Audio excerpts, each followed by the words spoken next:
Hello, നമ്മുടെ ലഭ്യ സെലക്ഷൻ്റെ ആദ്യത്തെ ഒരു വീഡിയോ ആണ് ഡയറക്റ്റായിട്ട് ഞാൻ എടുക്കുന്നത്. അതുകൊണ്ട് തന്നെ അതിൻ്റെതായ പ്രശ്നങ്ങളൊക്കെ കാണുമായിരിക്കും. അപ്പോൾ അതെല്ലാവരും ക്ഷമിക്കുക.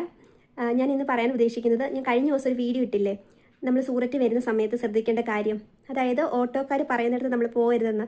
അവരൊക്കെ ബ്രോക്കേഴ്സാണ്. അവർ മാത്രമല്ല, നമ്മൾ ഷോപ്പിൻ്റെയൊക്കെ ഫ്രണ്ടിൽ ചെല്ലുമ്പോൾ ഒരുപാട് ബ്രോക്കേഴ്സ് അവിടെയും കാണും.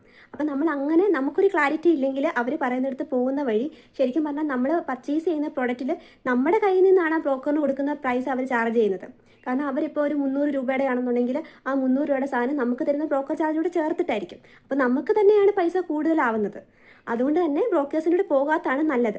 പിന്നെ അവർ കൊണ്ടുപോകുന്നത് തന്നെ വലിയ വലിയ ഷോപ്പിലേക്കാണ്. അവിടെ ഓൾറെഡി പ്രൈസ് കൂടുതലുമായിരിക്കും.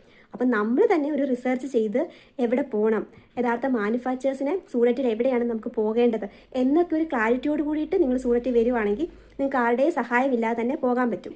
ഇനി മറ്റൊരു പ്രധാന കാര്യം കൂടി ഉണ്ട് നിങ്ങൾ സൂററ്റിൽ വരുമ്പോൾ ശ്രദ്ധിക്കേണ്ടത്. അത് ഞാൻ അടുത്ത വീഡിയോയിൽ ഷെയർ ചെയ്യാം.